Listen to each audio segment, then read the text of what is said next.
Good morning. We are letting guests in now and are going to get started here in a moment. I'll put the link to the slides in the chat box really quick.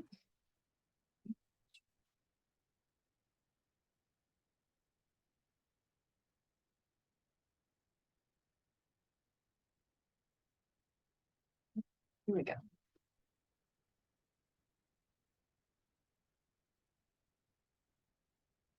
All right. In the meantime, we're going to click over to the next slide really quick. And just as we are waiting for everyone to come in, one thing that's a great way to start the day is sending a text to someone. This could be someone in your personal life, in your professional life, or both. Just letting them know how much you appreciate them. That's it's such a great way to start the day. So we're going to go ahead and start our meeting in that fashion today. We are recording just for everybody's awareness and for transparency. So we'll just continue to let people in, and we're just going to be quiet for a moment and let you go ahead and text someone and show your appreciation. So go ahead and we'll come back in just a couple minutes as we are letting everyone in.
All right, I think we have almost everyone in. So thank you so much for coming. Today is our January Literacy Director meeting. We're super excited as these are, of course, our favorite meetings of the year. So super thrilled to be here. We have some special guests this year or this session. And so we'll be handing it off sort of throughout to go there. And then in the meantime, hopefully you've already sent or are sending a text of appreciation to someone. And we will go ahead and get started. So we're going to move to the next slide, which is our agenda. So today we're really looking at, we're going to start off with Kids Read Now and then talk about some upcoming legislation, some board rule changes. We're also going to have Teresa McIntyre share some assessment updates, including the outcomes of the RFP. We'll take a little break, and then we're going to go to a special guest from Ed Connective, and then another one from Lexia to share some resources and some information. Then we're going to have a brief period of resources and reminders, another little break, and then we're going to have Choose Your Own Adventure. What you don't see on the agenda is we do have a special announcement coming right around that time, and then also we will be bringing back our question and answer time because it seemed like it's, while we didn't have time in the last couple, we do have time this time, so we can hold on and answer your questions at the end. So that's sort of the breakdown of the day. And so I'm going to pass it off to Christine for Kids Read Now. All right, thank you. All right, just as a reminder, the Kids Read Now is part of that SB 127 that passed 2 years ago, and it's the part of the bill that puts books in the homes of kids in Title I schools and schools that participate in the Partnership for Student Success Grant. So we're going to go ahead and just give an update, tell you where we landed in our first year. So we had 73,633 kids, kindergarten through third grade students that were eligible to participate. And as far as that went, we had 52,243 students were registered. We had a little late start last year, so we did have 3,200 kids with bad addresses, which Kids Read Now tried really hard to get books and fix that. And then we had about 2,000 books that were shipped over the summer, which is pretty exciting for our year one implementation of this program and such a tight timeline. And we do appreciate everyone who participated. They were able to participate. And we look forward to year 2. So that leads us to our next slide. So we went through, we got the information from our data team, and we have just 3 additional LEAs that now qualify. So there's been a little changes in schools within LEAs, but I have contacted those 3 LEAs and I'm looking for their contact person. That means that we have 101 LEAs that are eligible to participate, and that means that's 72,842 eligible students. And our goal is we're starting early. We're going to hopefully get everything in place, have a smooth launch this year to be able to meet more of those kids. As a reminder, it's only for kindergarten through 3rd grade students. That's how the legislation was written. It's targeted to Title I schools. That's both targeted Title I schools and school-wide Title I schools, and schools participating in the Partnership for Student Success grant program. So I just wanted to share a timeline with you on this next slide. For what the timeline for our year 2 is going to look like. So I'll be hosting a launch meeting on February 6th, 1 to 2 o'clock. That invitation has already been sent out to those that were designated as the contact person who is going to be coordinating these efforts with their LEA. My email has been super busy in the last 24 hours as so many are responding back. And during that meeting, we'll just go through the step-by-step process. We'll have representation from Kids Renowned to help answer questions, to kind of show you what it's going to look like and give you an overview of the program. At that point in February, we also are going to be working on providing everyone with the data agreements. We'll be working with our data privacy director, Katie Charles, for that. And then we'll also hopefully be getting the parent notification letters out to eligible students to give their parents enough notice about the program, what data is required to be shared, and all of those things. And then in March, we'll start onboarding. Kids Renowned will work with LEAs and do the onboarding process, which includes a lot of different steps in that. And then in April, that's when students will be able to select books, and we'll go into more detail in the meeting about what that could look like. There's some flexibility in how an LEA does that, whether the books are selected at home with parents, maybe there's a literacy night, things like that.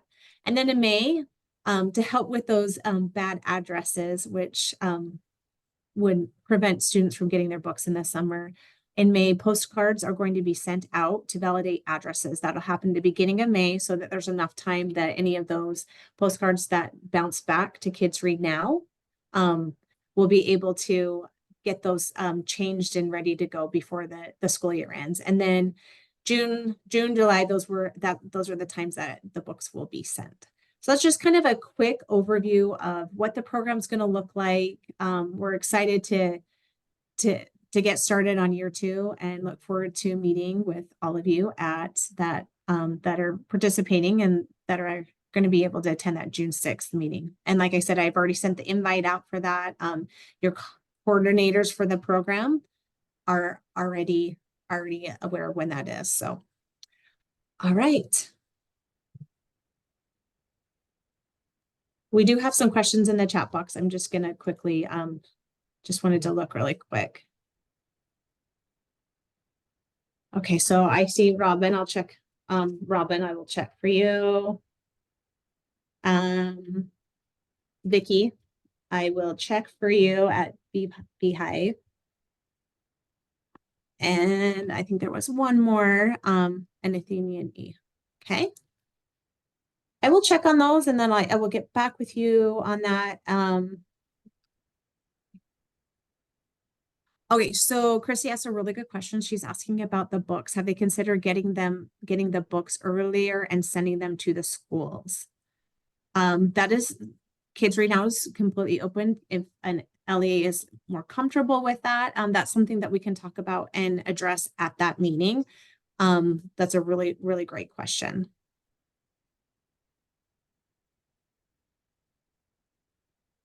Thank you, Susan, for that feedback. I'll take that back. So whoever was designated as your coordinator for the program would be on the email list. And that email would come from me as I'm overseeing the program. I love that Susan Goldsberry having them deliver to the homes is very nice for us. Yes, the pictures on the previous slide were from feedback we were getting about how excited kids were to get their books, and some of them sent pictures in.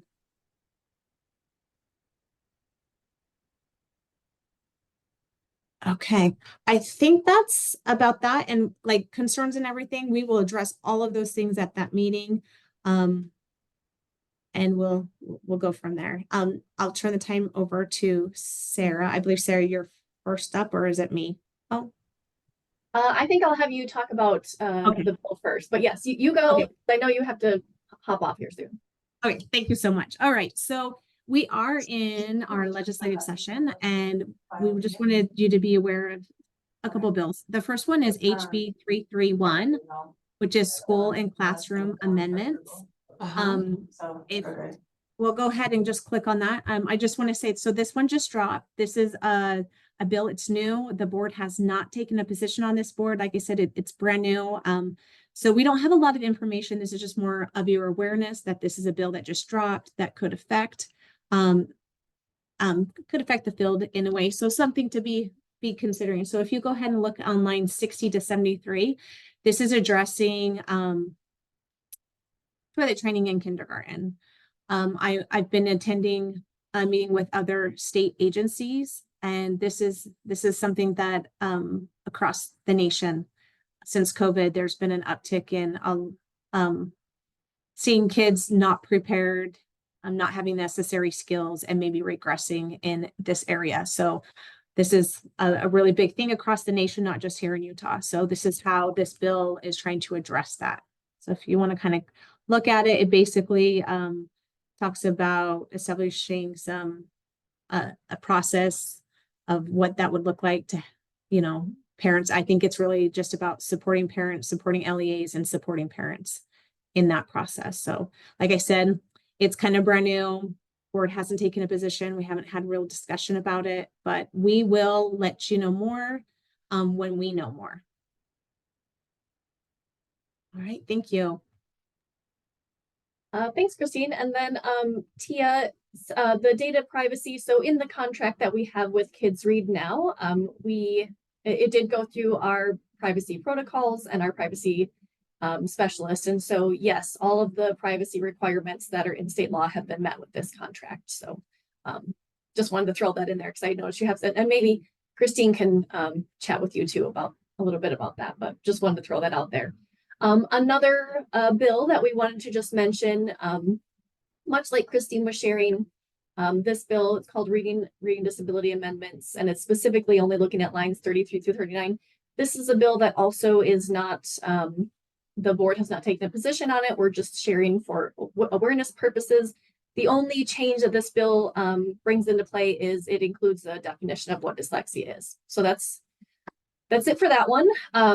And then the next piece is actually on the next slide because it isn't in a bill, but I wanted to make you all aware, as I know some of you have sort of heard a little bit about it. So the early literacy funding, which specifically the early literacy funds are what are attached to the early learning plan. They are not attached to SB 127. So I just want to make that really clear. The early literacy funds are the ones that have been around since 2008 or 7, I want to say, before my time. So they've been around for a while. It's that 15 million that is dispersed between LEAs in our state, and that districts have to have a match. So it's that set of funding. So I just want to be clear about what it is. So it has been discussed in the PEA, the Public Education Appropriations Subcommittee, since I want to say August was the first time it came up. So they've been talking about it for several months. They talked about it again just earlier this week. Our board voted to move the early literacy funding item because right now it is below the line, which means there's no growth included in it. So with this, they want to move that funding item into the basic school program to include growth, which would make it an above the line item. And it would still have an earmark though. They still wanted to have an earmark saying we still want to keep the integrity of that K-3 early literacy program. So just wanted to sort of make you aware that those conversations are going on. The conversations haven't been to like remove the funding or anything like that, but just sort of where to put it within the funding stream and if it should be below the line like it is currently, or if it should be moved above the line to maintain that growth. So wanted you to be aware of that. No action needs to be taken or anything, but just in case you hear something, wanted you to sort of have that in the back of your mind. Let me just check the chat box and see if there's any questions before I. Kendra, great question. So Kendra's question is, would this change affect lit training, goal setting, reporting? If it has an earmark, it would not. The only way those things would be affected is if it went straight to the WPU, which means it wouldn't have an earmark on early literacy again anymore, that kind of thing. So no, with the current move that the board is requesting, then no, that would not be changing. So really good question. I'm glad you asked. Thank you. All right, so on the agenda, we have some board rule changes that I want to make you aware of. So this is specifically in R277-406, which is the early learning program and assessments. So there are sort of 3 sections within this that have been discussed. So last month, it went through the Law and Licensing Committee. So some of the changes I'm showing you today happened that day, and I'm sure not everybody has the time to, watch those. But know that some of these I'm sharing are not from the original one that was provided to the Law and Licensing Committee. They include the changes that they requested. So wanted you to be aware of that. This next month in February, it will go to our full board. And so the first part on there, as you can see, if you'll notice on here, if it's underlined, it means it's being added into. So the definition of read on grade level, or referred to as roll goal, is being added in. The reason for that is it's been in the tech, the accountability tech manual since 2019, but it sounds like that's maybe not the best place for it, or people maybe don't know to go there or didn't know it was there, that kind of thing. So this is a way to make it a little more accessible to everyone. And so that's why it's being copied and pasted into the board rule. So I wanted you to be aware of that so that that's maybe a place to look. And so you don't have to maybe look at the accountability manual, although it's still going to be in there as well. So that's the first sort of section that's going to be changed. The second section is around curriculum. And so this is the incorporation of the science of reading resources. And so this first part is just saying we have the science of reading evidence-informed core criteria checklist. And then, of course, the one for intervention, which you're all very familiar with, and where those would be housed. And so just sharing that would be housed on our administrative rules page. Then the next section is what we talked about actually the last time we all met in November, where that shift from making the literacy growth goal from 60 to 65 beginning next school year, so 24-25. We would not, there's no change for the math goal, so you don't have to worry about that one. This is just the growth goal. So I wanted you to be aware of that. And then the last section is a little bit longer because it's really talking about how the superintendent, which would mean USBE staff, must notify an LEA by September 1 annually if the LEA is not using science of reading core or intervention curriculum as per, and then it has the code where that's talked about from SB 127. And then also, in addition to that, was if they are notified, they have to submit a new curriculum proposal by September 30th. And so what that means in that proposal would include the individuals who are sort of leading up that shift in the LEA, just so that USBE staff know who's the contact for this change. It also adds in, again, they're the same 2 checklists, the one for intervention and the one for core. So you're both familiar with that, but it's just reiterated again in this section. In addition to that, you would have to include, in addition to the person who's going to lead that up, we would need to know the timeline of implementation. Like, is it 6 months? Is it a year? That kind of thing.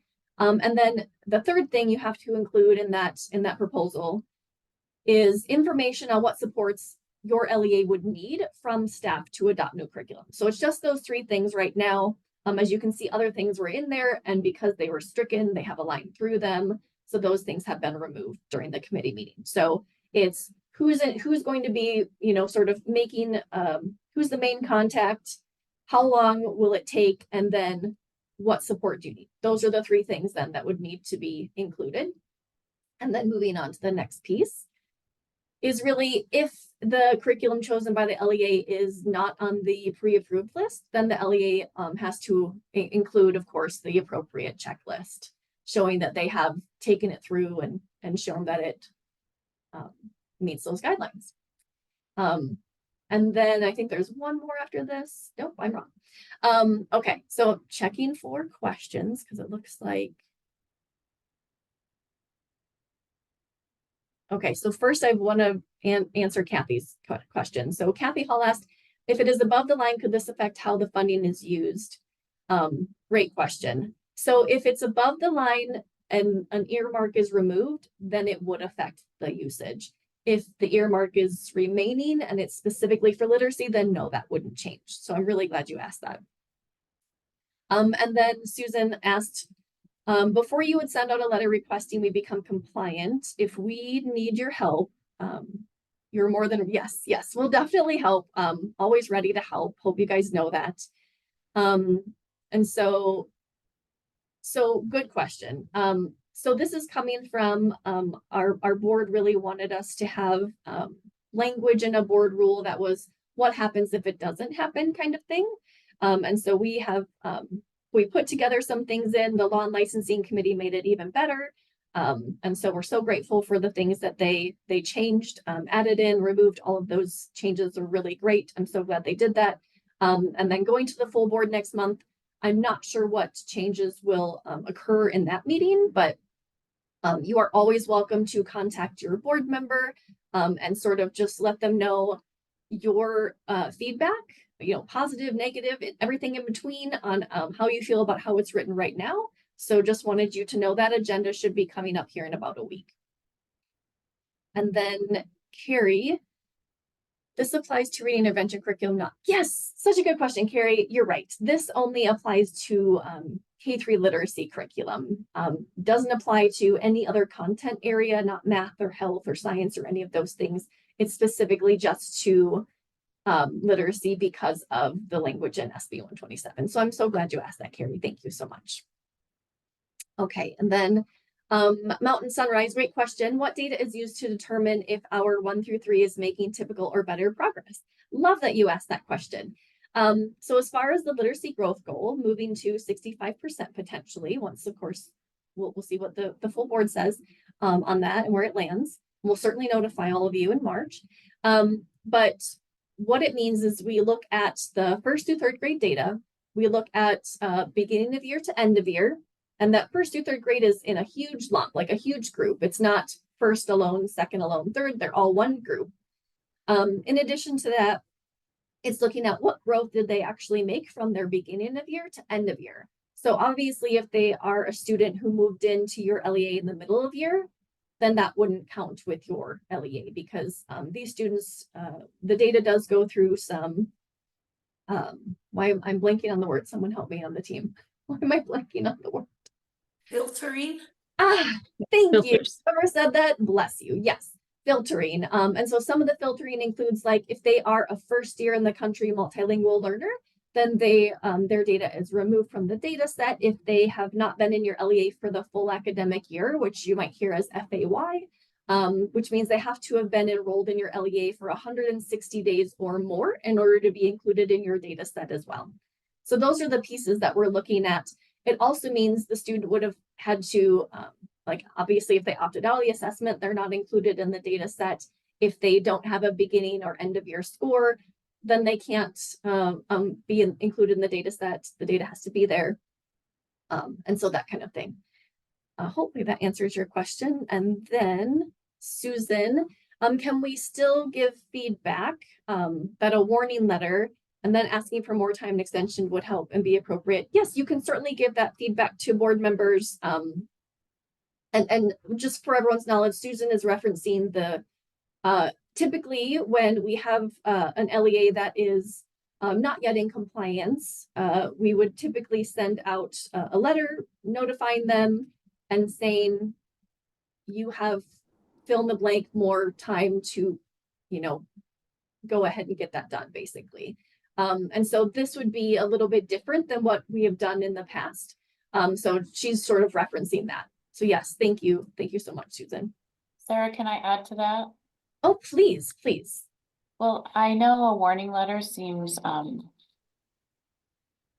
stern because it comes from the state board, but what I've learned being in this position for 10 years is that the state board is really about coaching. And so I would, having just gone through adoption, I would have rather that they sent me a, we're concerned, can we come help you letter? Rather than me doing more checklists than I've already done. So like, I already did the science of reading checklist. I already did the components that were needed. And so now if I have to also go to my board and have an additional checklist, it seems like a lot of steps, even in my own adoption that I just went through, that is on the science of reading. It took me 18 months to be able to do all of those It's not steps quick. for approval. And so to me, it seems more gentle to do that sort of warning letter or have the state come and pair with me rather than do another checklist. So this just has me kind of concerned as someone who's just gone through it, but just a thought for others to think about.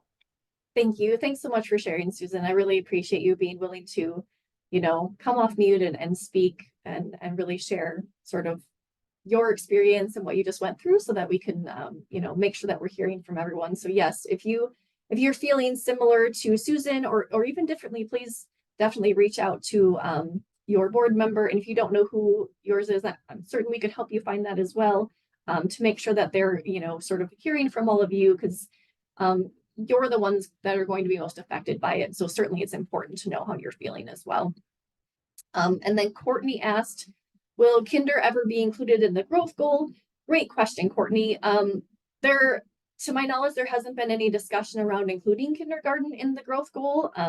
I think mainly because kindergarten is not a required grade in our state. And so I think that's probably why we never have a full set of students within that space. And so that makes it a little bit tricky to have really solid data to measure on. And then Anna's asking what criteria for growth are you looking for? So Anna, I want to make sure I'm responding accurately. So if I don't respond to the question you were hoping, please let me know. So as far as criteria, we're just looking at, did the students from beginning to end of year, did they make typical, above typical, or well above typical growth? And if they did, then they count sort of in that positive for you, so to speak. If they made below or well below typical growth, then they would not. So hopefully that's the question you were looking for. And if not, please let me know. Happy to question. But yes, thank you, Carrie.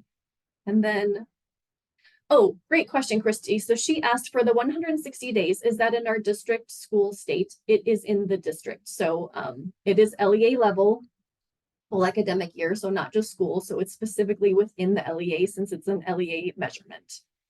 Yep. Oh, and thanks, Teresa. Looks like you got it. Excellent. Okay, I think.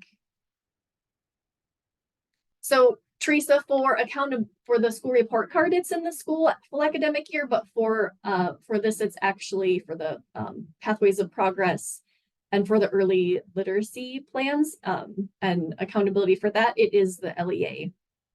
For 160 There's days. two different things when Yep. you're considering it. So one's within school, one's within district. Yeah, but for the literacy growth goal, it is LEA level. Yep.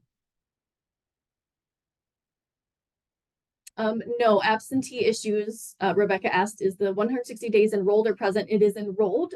Absentee issues are not considered at this time. All right, and thank you for Susan for adding in your feedback. That's so great and so helpful. Let's see, so then Christy asked, so if a student moves from one school to another within the district, they will not be included. They will. So if they move within your district, they are included within the full academic year, 160 days. except for school report card, which is a different accountability set, which is what Teresa was saying. So yes, for the literacy growth goal, they would still be included. And then Mountain Sunrise asks, so to clarify, typical growth is not the same. You are right, it is not the same. So Acadience reading, I should say, has 3 different pieces of data, in addition to like progress monitoring too. But as far as the benchmark assessment goes, we have benchmark status, which is telling us sort of what level of risk a student is at in meeting future academic goals. And that's like the composite score. Then we have pathways of progress, which tells us how much growth a student has made from one time of year to another. And then we have reading on grade level, which comes from Lexiles, which is another sort of piece of data coming from Acadience reading. And so that's where the definition is being added to the board rule to really bring some clarity within that space instead of just the accountability tech manual that is maybe a little bit long and not a quick read. So we wanted to put it in some place that's a little bit quicker to read and a little bit easier to find. So hopefully that helps. Any additional questions before I hand it off to Teresa?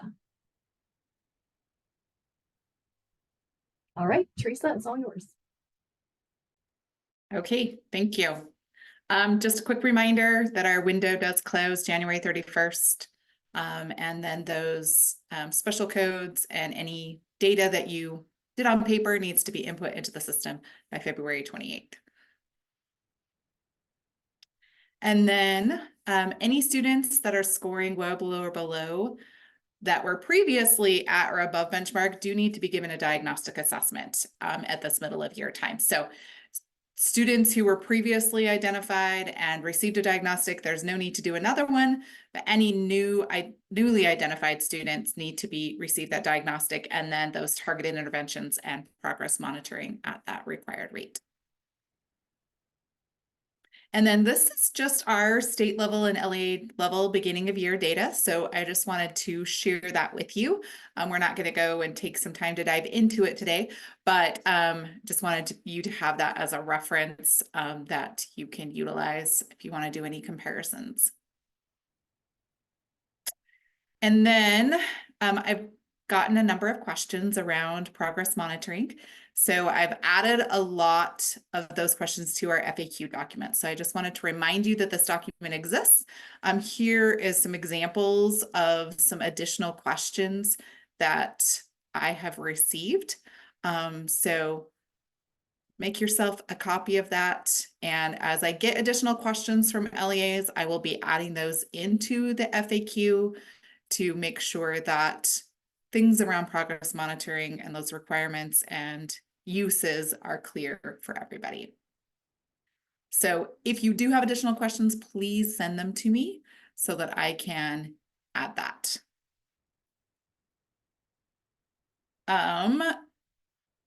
Courtney's asking if we can get the links in the chat. And then, so you are required to share the composite scores with parents, and then it's recommended those individual measure scores as well.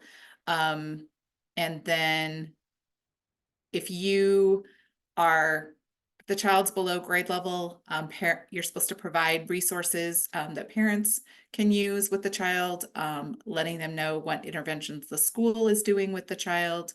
So parents have more information around what is happening with their child, especially if they are reading below grade level. So all of the systems do have parent letters that can be sent out. And then there's also some example parent letters if you need those that I'd be happy to provide. Just wanted to give an update on progress monitoring. So looking at last spring to this fall, we're seeing a good increase in those schools, actually not LEAs, but schools that are above 90%, and a significant drop in those that are below that 50% mark in progress monitoring. So I just wanted to say thank you for your efforts in behalf of Utah's children and following the law of progress monitoring. And so we're hoping that this increase in progress monitoring will be reflected in increased student growth and student scores in the benchmark at the end of the year. So I will be checking progress monitoring rates again the end of March. Just a heads up. And then please make sure you are training your staff around testing ethics specifically related to Acadians. And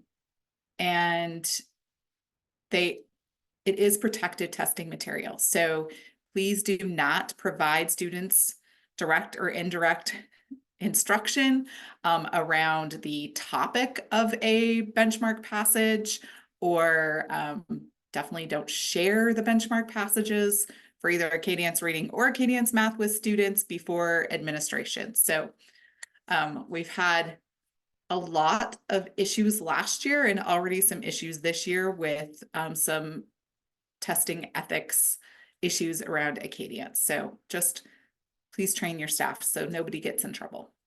And then students who are being assessed at the same time in the same room, that's fine. But if they're not being tested, they should not be in the same room. So if you're doing testing in a library, students who are waiting should be out in the hall and then going in so that they're not hearing that content. Even if they do have headphones on, headphones don't always work. They don't necessarily keep them on. So they could be exposed to that testing content before they actually take that assessment. And since that is protected content, we want to make sure that doesn't happen.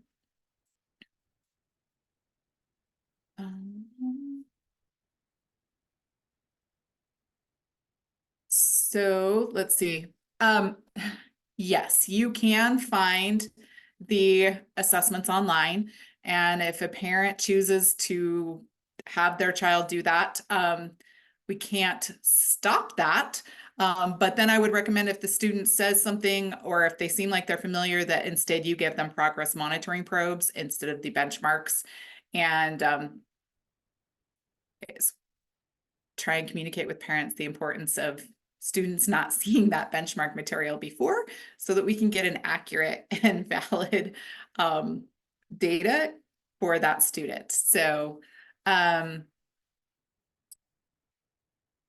you, Krista, for answering that question about yes. So within the spreadsheet, there is 3 years of data. And so it will, I think at the top, it is 2022, but you can filter through to find the 24 data. So the data set itself is enormous. It's like, I don't even know how many lines of stuff, because I have to go through and change anything that has a n size of less than 10. And it takes actually a long time to scroll through everything and make all those changes. So there's lots and lots of lines of data within that LEA document. So you just have to filter through for what you're looking for. If students are below benchmark on composite, yet all of the subtests are benchmark. Okay, so that would happen really only in kindergarten, and that would be a result of letter naming being lower, but those assessments that actually have progress monitoring associated with them would not, the student is on benchmark. So that would just be working with the student as you are doing your regular literacy instruction with students and teaching them the letters of the alphabet and what the names are and the sounds are, and moving forward like that. There's not a progress monitoring form for letter naming fluency because it's not actually a reading skill, a literacy skill. It's just a indicator of potential reading problems. So that's why there's no progress monitoring associated with it. When I look at Acadians progress monitoring, I'm not including in kindergarten students because there's a lot more variability in the kindergarten space as to whether a student needs to be progress monitored because of that letter naming fluency component that does make up a large part of their score. So I'm only looking at 1 through 3 data. I did see somebody had a hand up. Maybe I answered their question in my next It was statement. me. It's Leanne. Hi, Teresa. Hello. From Canyons. I was just inquiring about that specific piece with kindergarten because that has come up. It's unique, but it does come up and it does come to LNF. And we have documentation that says we don't progress monitor LNF because of best practice, but there was still a concern that it's showing the student is below on the composite, and there was concerned about not showing a progress monitoring, but we know we don't need it. But if we're not checking kindergarten, is that something that we are sharing, or is that not something we're sharing, that we're not checking kindergarten progress So- monitoring? Best practice is still for kindergartners to be progress monitored. So if you tell people that kindergarten's not being checked at all, they may choose to not progress monitor kindergarten. It is, I mean, when I send it out, I do specify that it's grades 1 through 3. So it's not like it's secret. But we and want what's best practice. So yes, but we want I think what's it's best just, practice, right? it's the fine line, but we still want to monitor when it's appropriate to be monitored. But the idea from the state level here, it's not going to be, teachers don't need to worry that we don't just monitor to monitor, going back to our basic thinking's Correct. required. Okay, cool. Thank you. Right. We want to progress monitor if the student needs it because they are showing, and there is progress monitoring for that. In the FAQ document, there's a little more guidance, I guess, around specifically kindergarten and progress monitoring in relations to letter naming fluency, which I think will be helpful. And then Thank you. if a student is below grade level on a specific subtest, a specific measure, they should be receiving interventions and progress monitoring for that, because that overall composite score does give us the big picture for where the student is at. But those individual measure level is pinpointing what holes the student might have or gaps in their learning. And if those aren't filled in, eventually that composite score is going to drop. So if you have a student who maybe is in oral reading fluency, has a really high retell score, which is like hiding the fact that their accuracy is low, and so their composite looks great, well, that accuracy is definitely going to catch up to that student as they go up in grades, and they're going to struggle really being able to decode those multisyllabic words. And so it's really important that we also look at those specific measure data, level data, to determine student needs and provide interventions, and not just look at that overall composite score. Teresa, this is Jody over at Venture Academy. I was just going to say, I had the thing with the LNF a long time ago because of the frustration. The teachers are like, but they're green and everything. How are they below?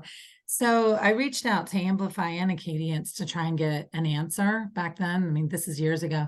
And basically they were saying that, yes, it's not monitored, but expect that it should be 40 plus LNF by the end of kindergarten. If they aren't there, then they will usually fall below or well below. So I have kind of set the target for my kindergarten teachers to make sure that they're using the alphabet arc, using all the strategies that we know to be best practice, and that they monitor them within the curriculum that we use. We have that option to be able to do that. And so we aim for about 45, even at middle of year. And if they're below, I mean, even if they're below 30, we're still trying to help or figure out, is it an ELL situation, which often it is for us. And often it is for lots of students, right? So there are set, I guess, kind of scores that can be offset if the student gets a higher nonsense word fluency score, because you take those in conjunction, and that is creating that overall composite score. But if letter naming fluency is very low, that will impact their overall benchmark score. So you want to teach students the names of the letters, because we do use that, right? And it is a very good indicator. However, because it is not actually that literacy skill, it doesn't have those progress monitoring forms attached to it. And it doesn't mean you can't still progress monitor within the classroom. It's just not at a required rate, and there's no specific forms that are provided for that. But if you are regularly reviewing the alphabet, not in order, so that's one thing I would say, don't sing the ABC song, right? Like, not that there's not value in that, but when you're identifying letters that are out of order, that's really going to help students practice that skill, and match the sound with the letter, that's also really key for that early literacy instruction, right? We don't want just students to be able to name letters. We want them to be able to identify the sound that aligns with that letter. And that good practice is going to help students to be successful. So, yeah, there is not an on-level number given, and that was a strategic or decision but on behalf of Cadence, because it's not a literacy skill. You don't actually have to know the names of the letters in order to read. You just have to know the sounds of letters in order to be able to read. But it is a really good indicator if a student doesn't know the names of the letters, that they are more at risk for reading struggles. So yeah, Jody, exactly what you said. You use the practice, the letter name, the letter sound, and picture sorts, right? We want to make that connection between the grapheme and the phoneme for our kindergarten students in particular. And then here's the next question. So give students copies of progress monitoring forms to practice at school or home. Please do not do this. We don't want students practicing the test. We want them practicing the skills that will help them to be successful on the assessment. And that last line is really important, that having students practice the test may result in artificially high scores, right? If we have students practice letter naming fluency, just naming letters, it can hide the fact that they don't actually know the sounds of their letters, which is really the skill they need to have in order to be successful readers. So we don't want to artificially inflate those scores and prevent students from receiving the instruction they need.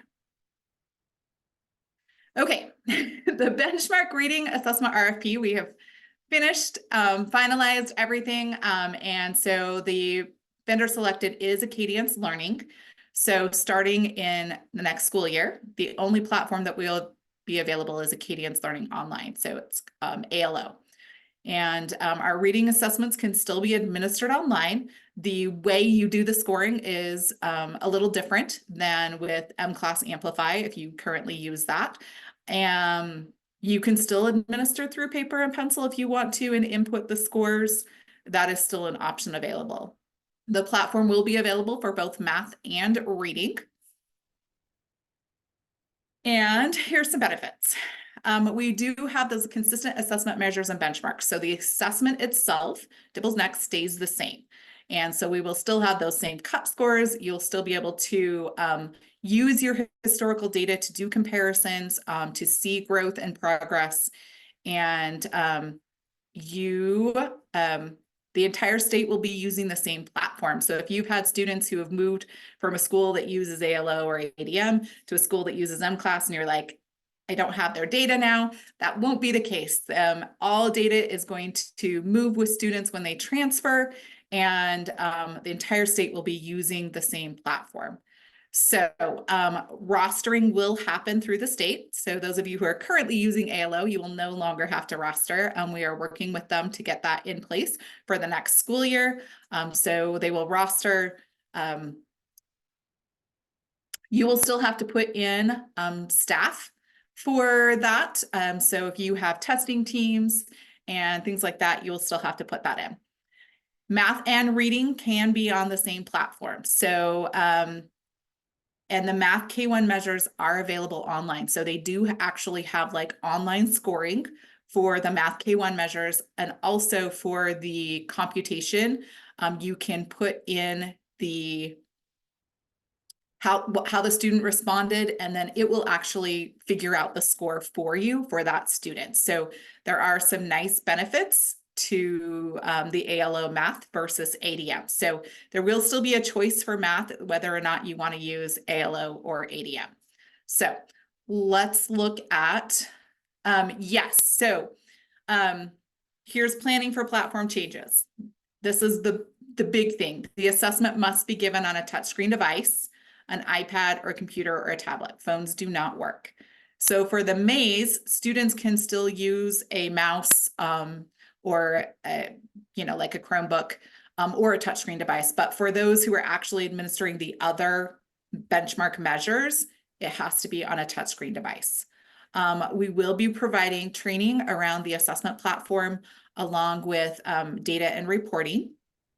And then next month, I will be providing information about, oh, too many. About, oh, can you go back? Providing information about downloading your historical data and moving that, yes, right there, and moving that from your current platform into ALO. So I'm going to be working with ALO to get exactly what it is they need, and then also working with MClass to make sure that that data transfer and also spoke with our early learning team to make sure that you are downloading the correct reports that you need for your early learning plan data. So all of that historical data can transfer into the ALO system and will be there for you. So you don't have to lose that unless you don't download it. So it will not be available after June 30th. So it is really important that you have a plan in place to get that historical data. I mean, you can start downloading your historical data as soon as I provide that information, and I will be passing that on to Sarah, her team, to send out after I present an AD meeting, to send out to you guys as well, so that you can collaborate within your district to determine who's going to be responsible for downloading all of that data, and then a plan in place to make sure you download that end of year data for this year before that June 30th, because at that point, nobody will have access to the MClass system. And then what are your training needs? So I have a survey. Please collaborate with your assessment director, because I did present this last week at assessment director's meeting. I do need it submitted by Friday, February 1st, because at that point, or after that, we are going to be meeting internally to determine what needs people have so that we can meet those. So currently, we will have our reading training on the ALO platform. This will be how do you administer the benchmark assessments for people who have already received training. So please don't send new people to this. It is not long enough. It is not going to cover the rules. It's just going to cover the scoring differences and gives people some practice. So it's going to be about 4 hours. The math training on the ALO platform will be about 2 hours. And then for the data reporting element, it's designed for district personnel or coaches or principals, directors, and it will be about 2 hours of time. And then, so in the survey, it's going to ask for you to put at like what time of year you're looking for, like what month would be best. Are you wanting training for just your trainers? Are you wanting training for everybody in your LEA at the state level? Or what are your needs? So hopefully the survey is a little long, depending on how you answer things. You're going to get more sections to fill out. But hopefully that's pretty comprehensive. At the end, there's a spot like, is there anything else that you need to let us know? We will be having a couple of trainings, not necessarily trainings. I would say like overall, like here's what it looks like for LEA level staff in March. So those dates have not been set yet, but just kind of an overview of like what you can expect and to help make the process as smooth as possible. So for new people, they will attend the regular essentials workshops training in August. So let me check. For MClass, what will happen is the data will be sent to ALO and then they will input it into their system. The current reports in ALO are the way that they currently are. They're not making their reporting really any different. So they do not have the same type of printable reports as MClass does. So that is definitely something we will be talking about in the data reporting training, is what is the crossover, right? Like how can I get the same information within the ALO system as I was getting in the MClass system? We're currently, they progress monitoring fidelity is a little different in ALO than it is in class. They don't have the same type of fidelity report. So it's something we're currently discussing with them, just how they can meet our needs in regards to progress monitoring at rate. And yes, they are continually updating their reporting and their platform to provide more information. Maze can be given online, or it can be paper and pencil and the scores input. So that is up to you guys as to what you would like to do. There is no funding available for purchasing touchscreen devices. So that's why we wanted to get this out to you as soon as possible. And then, like Krista said, early literacy program grant funds can be used for this for the purpose of administering those assessments. Yeah, and Teresa Pugmire, ALO reports, like they do work. They provide the same type of information. They're just accessed differently. They don't have like the same like little admin reporting site where you can go in and just click on it. So that's what we'll be going over. How do I access the information that I need within the system itself? And it's just kind of in different places versus all on one page for admin reports like M-Class. So, but all of that same data is still there, other than the progress monitoring at rate. That looks a little different. So, for we had to do we did an RFP. After this year, M-Class does not have access to the DIBELS Next assessment, which is the assessment we have currently been using for years and years and years in the state. And so we had to do a RFP, which is just our requisition at the state level to determine who that vendor was going to be. And so we wanted to go with only one assessment across the state, right? If we have multiple assessments with different benchmark scores, we're not really going to be able to do a comparative study of any data. And so throughout the process, we ended up selecting Acadians Learning Online, which is the same assessment that we have currently been using.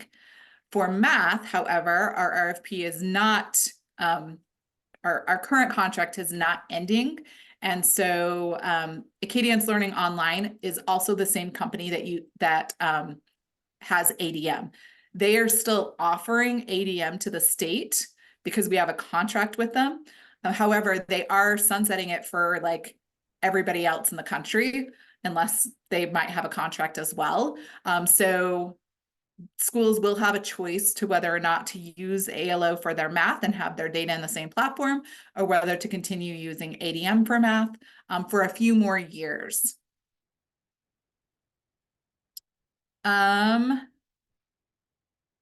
You can still do it paper and pencil if that's what you prefer and input it into the system. However, be aware that our auditors found that there were a lot more errors when people did it paper and pencil and then input the scores versus the online administration. So the scoring is not quite as accurate that way. And I'm sorry, we did make the decision to go with one assessment statewide, and that did require us moving to just one vendor, whereas previously M-Class was also able to offer the DIBELS Next assessment.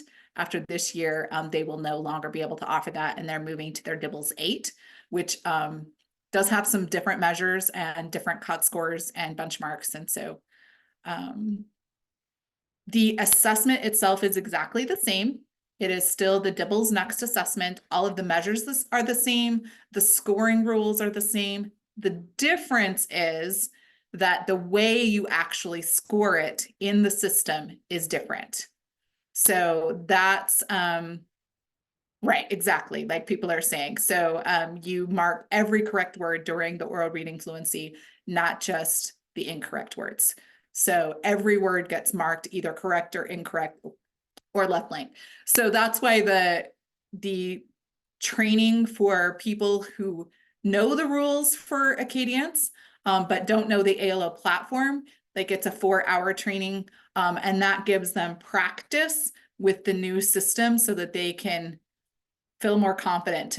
It doesn't guarantee that they're going to be ready to benchmark assess students, but it's going to give them a good amount of practice for using the ALO system.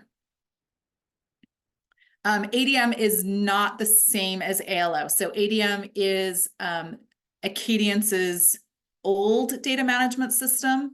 And so for reading, you do have to move to ALO. If you want to keep ADM for math, that is still an option. Yes, they do have export files that you can do. And no, Sarah, we are not moving to Dibbles 8. So, yes, we are still paying for reading licenses K through 6, as long as 6th grade is in an elementary school. Mountain Sunrise, students don't actually need to use the device. It's teachers or assessors that are using the device to assess the students. The students are reading and looking at paper, except for the maze in 3rd grade, which you can still administer on paper and pencil and then just input the scores into the ALO system. It's very simple to put that in, so that not using computers shouldn't be an issue. So please complete the Acadians training survey. And please feel free to email me if you have additional questions. There is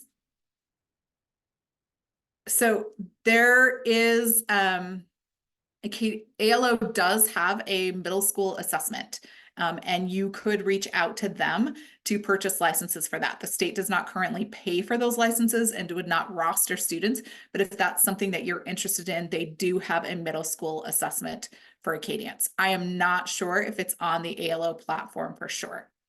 The state only pays for math K3. It does not pay for grades 4, 5, and 6. If that's something you want, you would have to pay for those licenses and roster those students on your own. And Sandy, I cannot say for sure where we will end up for math, because at the end of our contract, we will have to put out an RFP. We may go with Acadians math, but I can't say that because it will depend on which vendor wins our RFP. Does ALO have a Spanish reading assessment? They are currently working on some Spanish for math. We will not have a Spanish reading assessment that is part of Acadians for reading. So the reading assessment will still be administered and in English and will continue to be administered in English. But there is some math stuff that is in the works for Spanish. Okay, looks like questions in the chat have stopped. Next slide. This is just a plug for our RISE workshops. We have a passage content review, so we are going to be reviewing passages for our reading assessment, ELA assessment, and then an item writer workshop where we're going to be writing items to those passages. And I need some additional participants. So I do not have enough people off my list that I normally send out. So the link on this page, it's just a Word document with like the email put in there. And my cohort at the secondary ELA level has also requested if you could forward things on to whoever's in charge of 6-8 literacy in your LEA to also recruit for some additional secondary teachers. So I've extended the dates so that you can send that out to people that you feel like would do a good job. The writer workshops are for teachers come in for the passage content review, they look at passages that have been selected for the 3rd through 8th grade RISE assessment for the 2025 school year. And they review those to make sure that they're appropriate, that the lexile is good, the content is good, there's no bias or issues with those passages. And the item writer workshop, they're actually going to take the passages that were just reviewed, and then they're going to actually write items for the RISE assessment. So we go through a training on how do you write items, and part of that will also be writing items for our clusters. So if you have not taken a look at the training test for RISE for language arts, please take a look at that. So about 15% of students will see a cluster this year for language arts and for math. And those are both, the formatting is different, and they're both new this year. And so we really encourage you to have your teachers take their students through those training tests, grades 3 through 8. So normally 8th grade teachers are probably like, yeah, they've done this for a long time, but there is something new. So it is important that they go through that so that they can look at how the cluster works. So the cluster, the questions build upon each other. There is lots of text evidence where they go into the text and select evidence. There is kind of a choose your own adventure where I could say, well, I'm going to choose this character and then I'm going to find evidence to support how this character changed. Or, you know, there's a drop down box and they can choose from 3 different characters and then find the evidence. So it gives them a lot more freedom as to how they are answering. So the RISE training is on the RISE portal. If you go into the RISE portal, just one of the little icons says training tests. You don't need a login to go into it, although you can have students practice with their login going into the training test, which is always a good idea to have them practice, but it's not required. And so for math and ELA, there is a new cluster. And so I think the math one looks more different than the ELA one because it's still a passage with like a set of questions, but they're all within one page. So instead of clicking through to different pages, they'll just see one page with like parts A through E or even F that they then have to scroll through the whole thing with that passage next to it. So just want to make sure that students get exposed to that before it actually happens. These items are being field tested, which means that they will not count on the student's overall score. And we're using the data to determine which questions and items worked well and which items are not giving us the information that we need. And so we'll revise that or maybe not even include it anymore. So the test itself is they're just what we call field test slots. So that's why only 15% of students will actually see a cluster, but we do want those 15% of students to know what it is. And then in the next year, 24-25 school year, we will have those cluster items will be seen by, and every student will see at least one cluster on their RISE ELA assessment. So the new standards with the new will not be assessed till 2025. And the interim is not going to have any cluster items at this point. And then this year, the 5th grade writing assessment will be the same as it has been in the past. For the year 2025, we will have a new boilerplate language. So like the language that students see when they go in, that's like the same for every single assessment. That has changed. And we are looking at the scoring process itself has been updated since we last scored everything. So there will be some changes for that. But this year, students will still see opinion on their 5th grade writing assessment, not the argument, but that will be changing for 2025.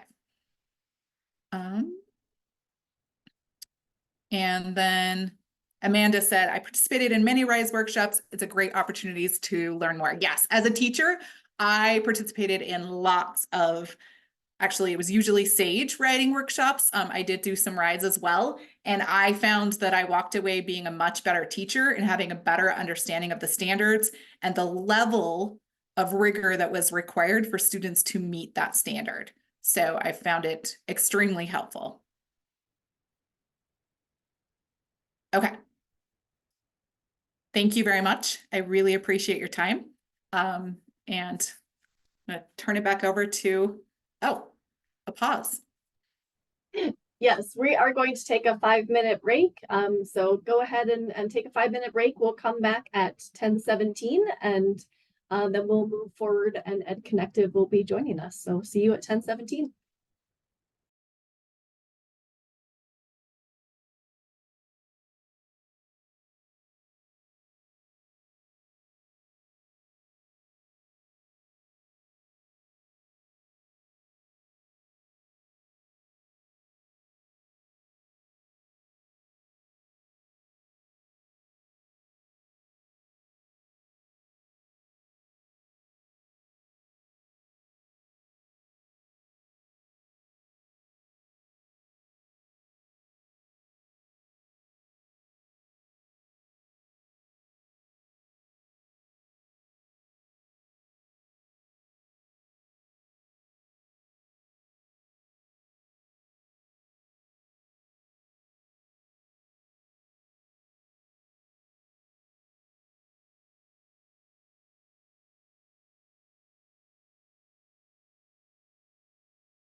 All right, welcome back everyone. It is 10:17, so we're going to come back together. And with us today, we have Amber Brewer from Ed Connective. I'm super excited to introduce her. She is the Ed Connective executive coach, and she has been helping us to support LEs across the state with literacy, and is going to share some outcomes and some additional information. So if you'd like to sign up to get this free support, it is paid for by SB 127, so you don't have to do any kind of paperwork as far as finances. We do all of that, so you just get to get support. So I'm handing it off to Amber.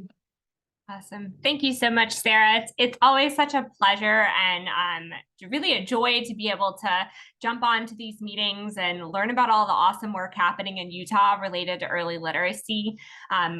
SB 127 and beyond.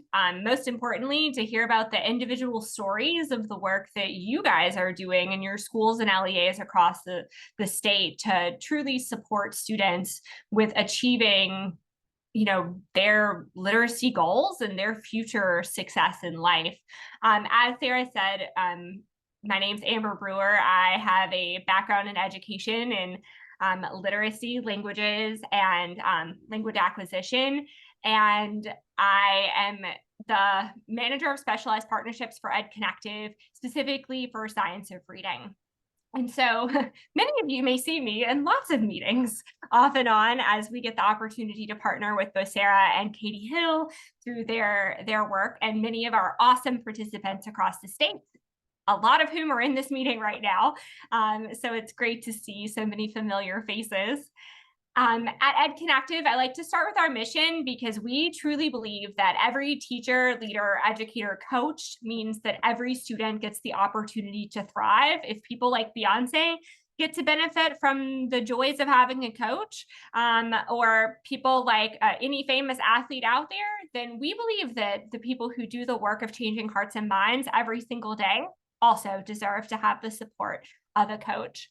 And to tell you a little bit about the work that we're doing, is we have currently been able to host 2 coaching cycles in support of leaders just like you with implementing SB 27 in the schools through strategic professional learning opportunities with those that they serve. And think professional learning, the broad umbrella. That's not just a workshop or a sit and get. That's the work, right? The ongoing work of making sure that literacy touches students in a meaningful and powerful way. And in those 2 cycles, we've been able to serve 40 leaders, 40 different individual leaders so far. I'd like to note that some of them have, outside of that 40, have cycled through both cycles and are signed up for a third. We have served 13 districts, 12 charters, and 3 other. That would be some people that awesome literacy people through News, Q's, and USBE. They're the coach of coaches, Denise. And when I pulled this data about a week ago, we had, or so, we had 212 sessions completed. That's individual coaching meetings over the course of our first 2 cycles. And so that was really exciting for us. And our spring coaching cycle is getting ready to start in a couple of weeks. And on the cusp of that, we wanted to share a spotlight with you, a partnership spotlight of one of our participants who is a double participant so far. And I hear from her that she's planning to sign up for spring as well, Rachel Wilkinson at Odyssey. And she is currently the literacy director there at Odyssey Charter and the Compass Club instructor. Like many of you, she's wearing lots and lots of hats. This past coaching cycle, she set a goal to support teachers with implementing science of reading in a way that is rigorous and in alignment with their school's unique charter.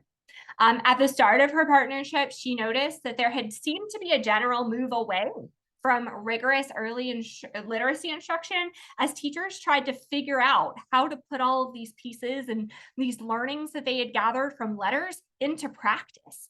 That there was a kind of a knowing and doing gap. They had this knowledge, but how do they do it for their students in a way that's systematic, explicit, and intentional?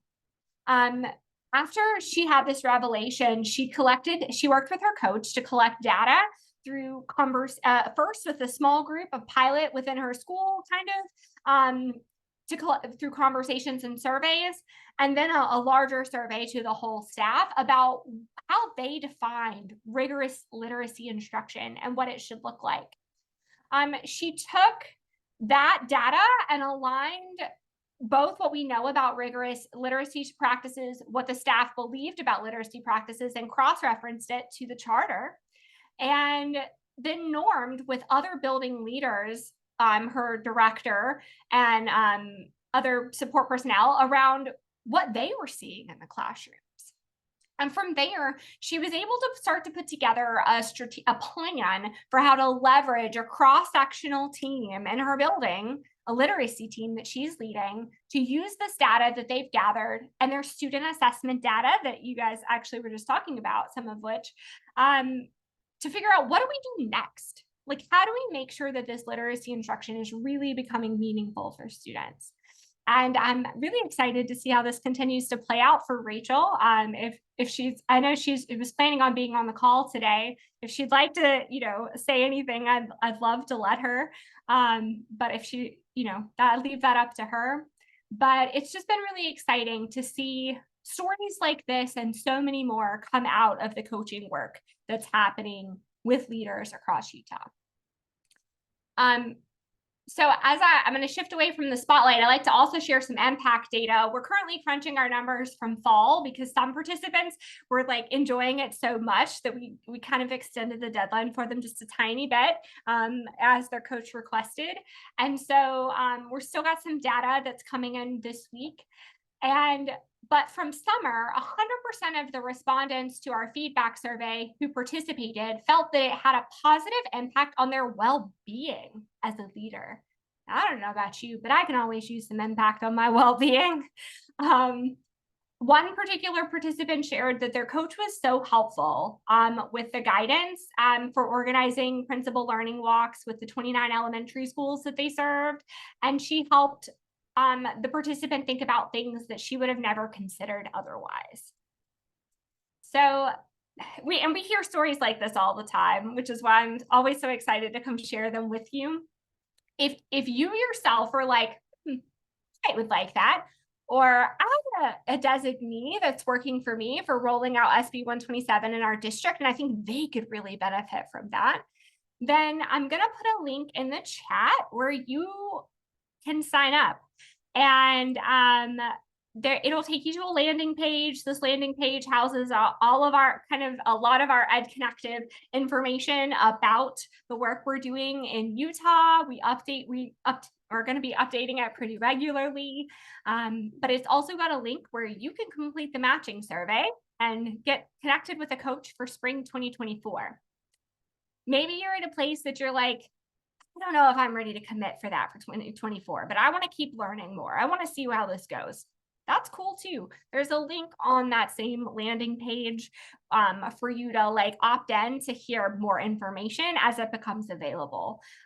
Because we're excited that this is offered on an kind of ongoing cyclical basis for leaders just like you. And I'll be happy to take a moment if Sarah has time for some questions. And I'll be happy to answer questions, or you can also reach out to me via email. I'll put my email in the chat and reach out to me with questions, and I'll be happy to answer those as well.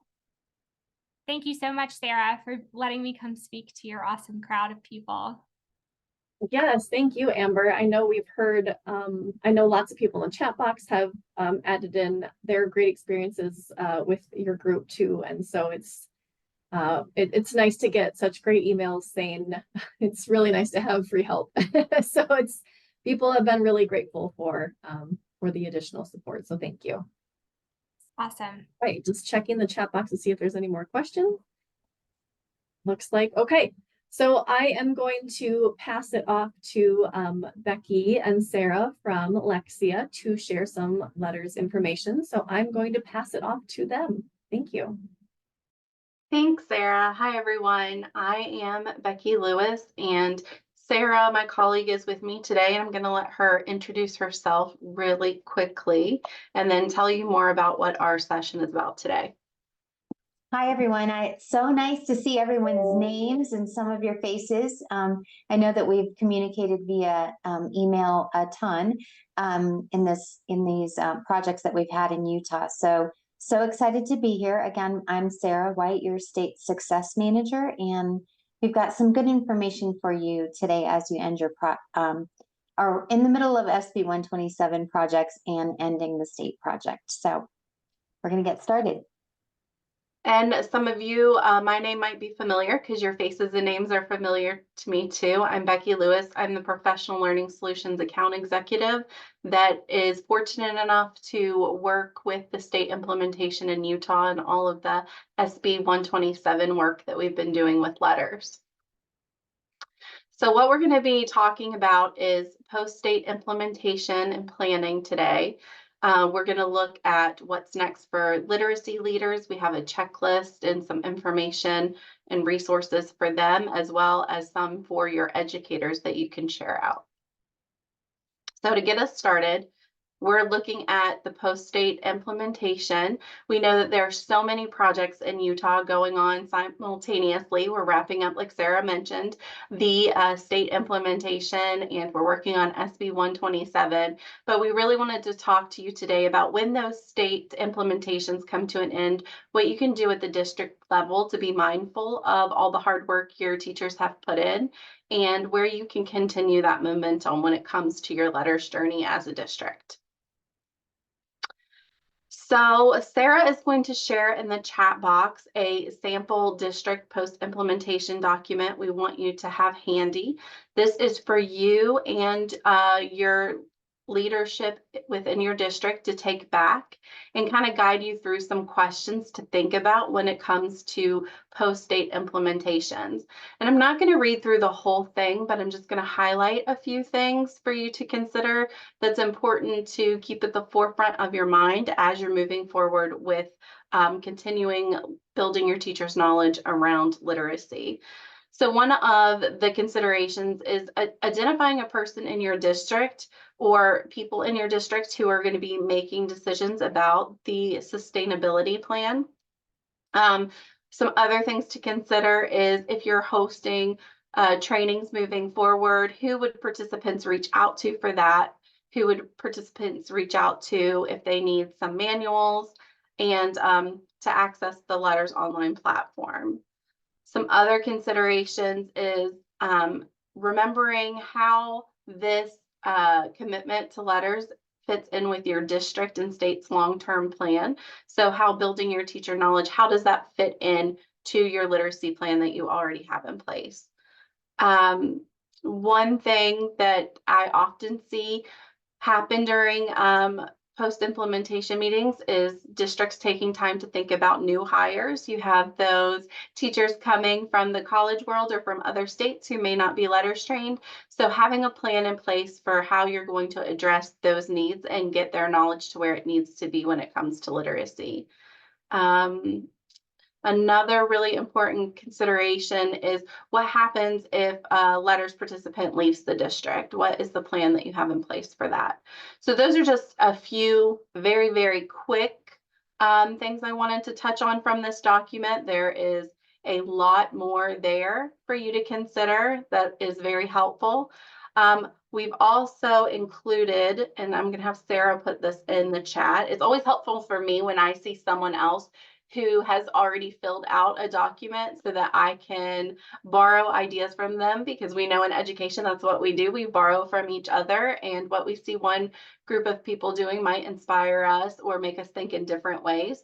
So there is a post-state implementation document that's filled out that you'll have access to help you get started and think about that. I'm going to turn it over to Sarah, and she is going to talk to you about the literacy leaders letters what's next checklist. Thanks, Becky. So Becky just shared that big, long document that you might sit down and fill out with your team to kind of determine those next steps in your state implementation and your implementation of letters and how it moves from a state implementation to a district level implementation. But we decided to create this checklist of kind of pulling it out again, pulling out the most important parts of that bigger document into a checklist. So going just a little bit deeper, thinking about new hires or creating new cohorts. Some districts have those things in place and some don't. So some things to consider are new hires trained through letters. And are you going to require them to continue their training? Will they have to provide certificates saying that they did complete their training? And then the materials that you're going to need if they haven't completed letters. So new hires would need licenses and materials.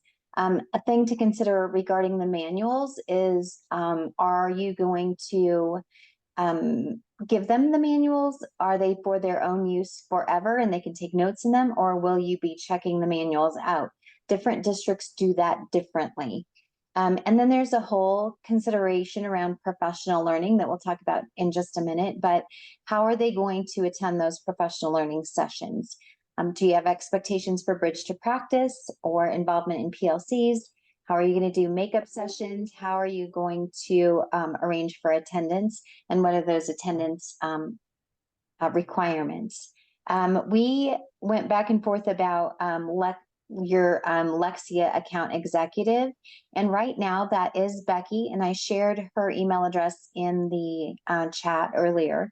But Becky, if Becky isn't the right person, please always reach out to Becky and I, and we will get you to the right person at Lexia. So just because your projects are ending with the state doesn't mean that Becky and I are going away. We're here to support you through your implementations for as long as you need us.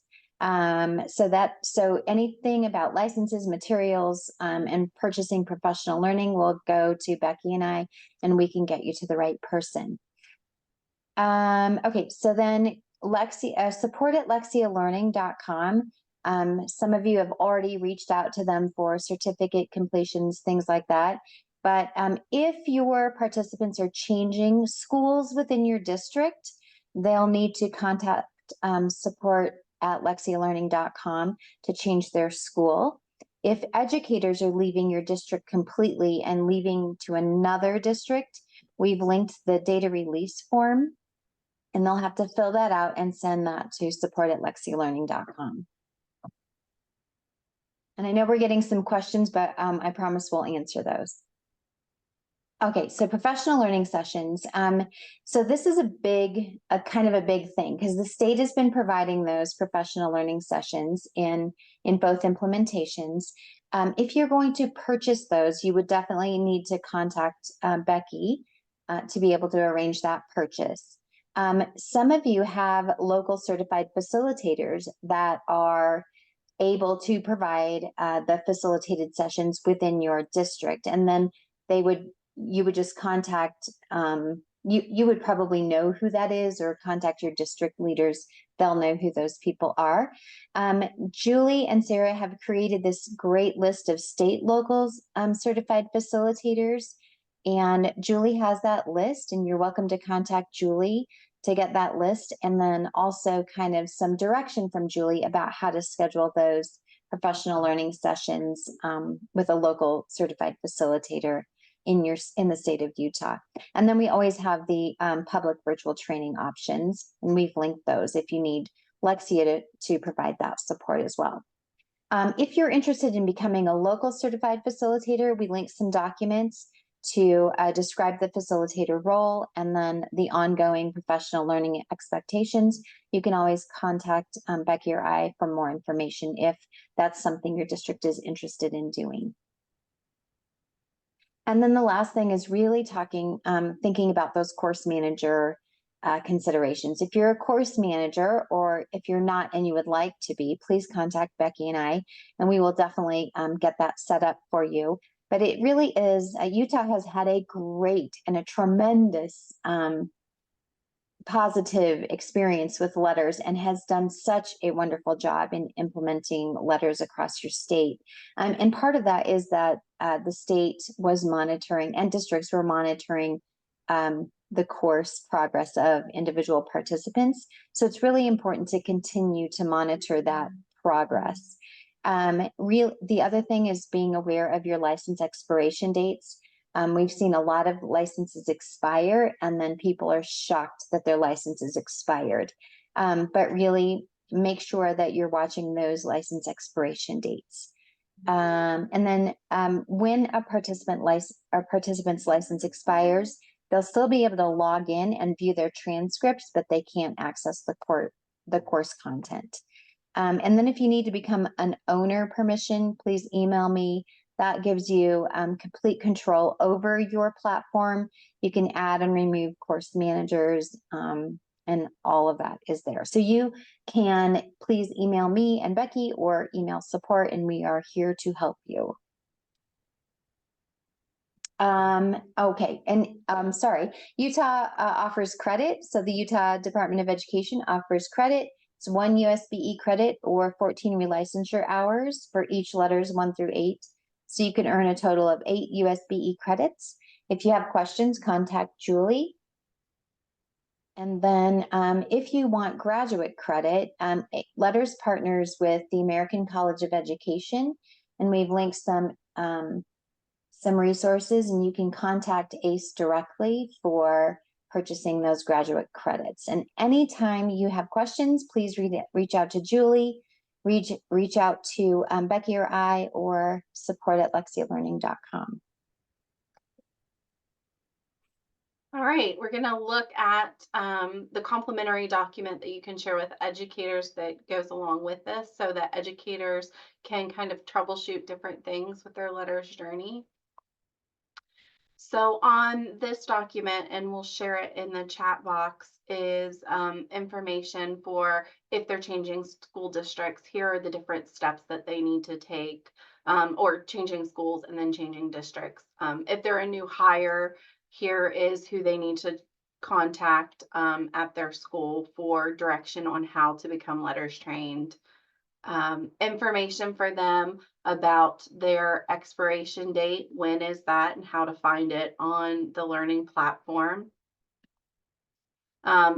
Directions for them also if they're interested in those credits, either through the department, the USBE, and contacting Julie, or if they wanted to take the other option and go through the ACE program that Sarah had talked about. We know that they can only choose one pathway, so making sure that that's very clear to them that they can choose one credit option and not both. And then we also have the place for them to, if they have general questions, and we left a blank for you to fill in who their district contact is, so that they know who they can reach out at the district level if they have questions about letters. All right, this is our time where we're gonna take a deep breath and pause, and then answer any questions that you all had in the chat box. And I'm gonna go to the next slide just so you have our contact information while we go through those questions.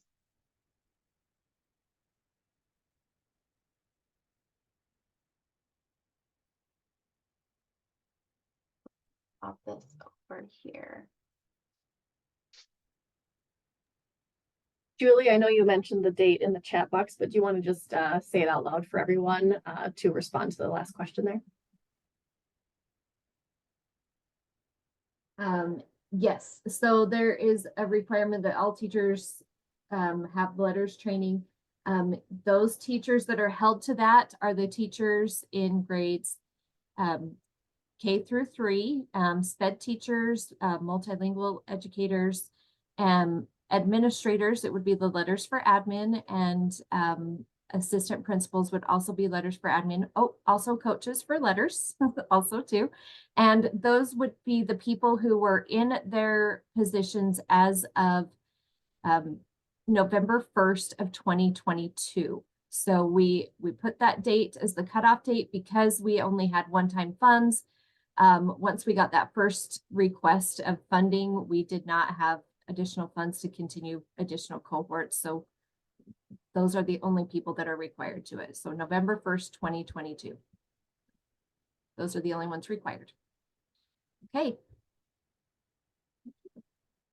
There's no other questions. Thanks, Sarah, for letting us join. It was so great to be here with you and your educators today. Yes, thank you. Thank you, Sarah. Thank you, Becky. We appreciate it so much. And thank you for adding in your contact information so that if people do have follow-up questions, they know how to get a hold of you. So thank you so much for that. We are going to move forward with our next agenda item is just briefly, we have a few resources and reminders to share out.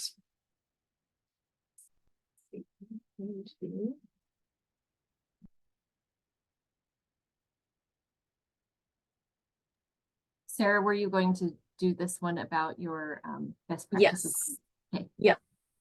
I just didn't know if you wanted to share your screen since you're talking after or not. So I will share my screen. Oh, I thought I was sharing my screen. Sorry. No, it's I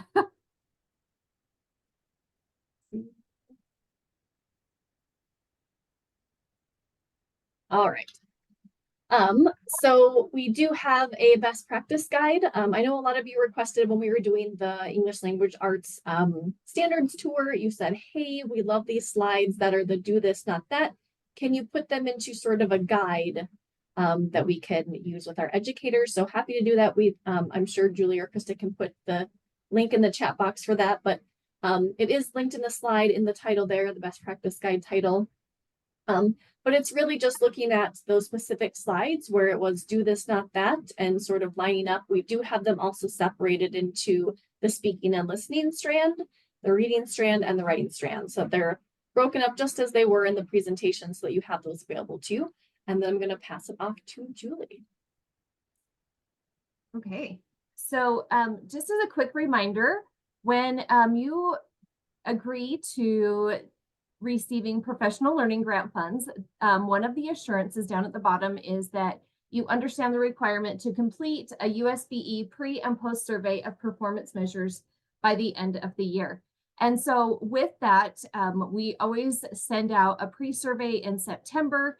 And then also around this time, we send out a post survey because some participants in those professional learning are finishing up right now. And so we have that post survey available. Right now, we have probably about 2/3 of our LEAs who have completed that are using the professional learning grant have actually had their participants take the pre-survey. So we are a little bit shy on how many people are completing that pre-survey. And remember that the pre-survey and the post-survey are for those participants who are participating in the professional learning that is being provided by the professional learning grant. So the majority of people are using it for letters. So you would give that survey to your teachers who are participating in letters and have them take that pre-survey and that post-survey at the end.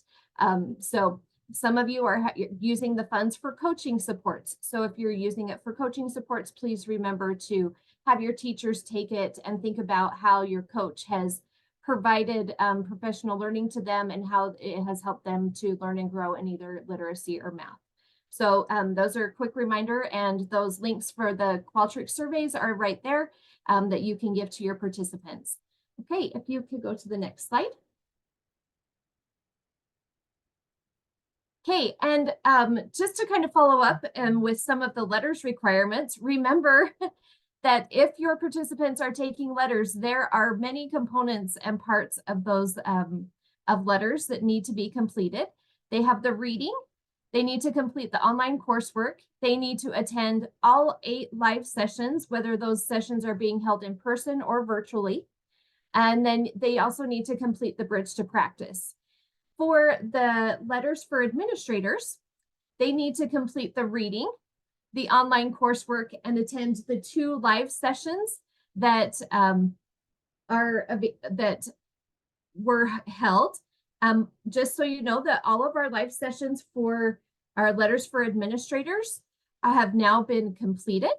And so we don't have any additional sessions available. You would have to reach out to Sarah White and Becky to see if there are sessions that you could participate in, and they would likely be the public unit trainings that are being held, and they are a little bit of an additional cost. I think they're around, Sarah, if you could put the cost in the chat box, that'd be great. I don't want to say it wrong. So, but those you would need to contact them because the state does not have any of those left available, but they do need to get on and complete their online coursework. So as a reminder, many of our admin have done the they have done the 2 sessions, but they didn't do any of the online coursework. So and their licenses are expiring. So I just want to reiterate what Sarah said in checking those dates to make sure that you're looking to see if those licenses have ended and if an extension needs to be purchased for your participants and your administrators to complete their online coursework. And Sarah, can you go ahead and switch to the next slide? Okay, we're going to skip doing the Padlet for today just because we are behind on time. So if you want to go ahead and go to the next one. But I do want you to think about what are you doing to ensure that your people are completing. I know I said this about a year ago at this time. If you don't know that you have an administrator platform for letters, then you need to email Sarah today so that you can get access and you can be tracking your participants and their completion online. So, you know, make sure that you know that you have access and how to complete that. Sarah has also provided, yes, Sarah White. Sarah has also provided many sessions on how to navigate your platform for course managers, and she is willing to do that. So please reach out and communicate with her. She is a great support for that, Sarah White. And then we do still have some makeup sessions available. We have space available in a Unit 4 session that is being held on March 15th. We have currently we do not have any Unit 5 makeup sessions available right now. Unit 6, we have just one session left with on January 7th with availability. For Unit 7, we only have the second half of the day. So this was one where it was split up into part 1 and part 2. So we only have room available for that part 2 session on Friday, February 2nd, which is next week. And then a Unit 8 session on April 17th. For any other sessions, there is that link to that spreadsheet there. And you can access that to see if there are sessions available on dates that your participants may need. However, we cannot guarantee that there is available spots for those.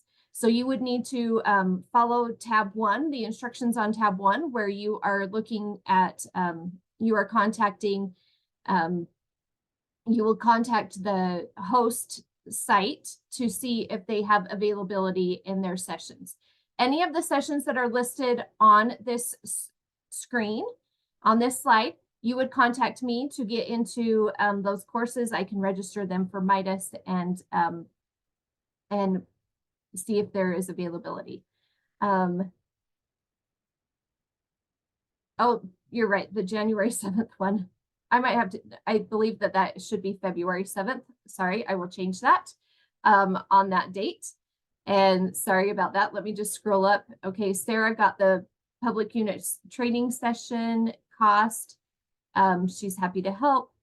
How do I know if my educators attended live sessions? If you created Midas courses, you should be able to see that. If you are a host LEA that is hosting them, you would be given an attendance report. They come about 48 hours after the session has ended. I know I hosted one that happened last Friday. I had the attendance report on Monday. So you can see that if you are not a host site, then you can get that attendance report from the host site, or I believe Sarah White don't they receive an attendance report as well?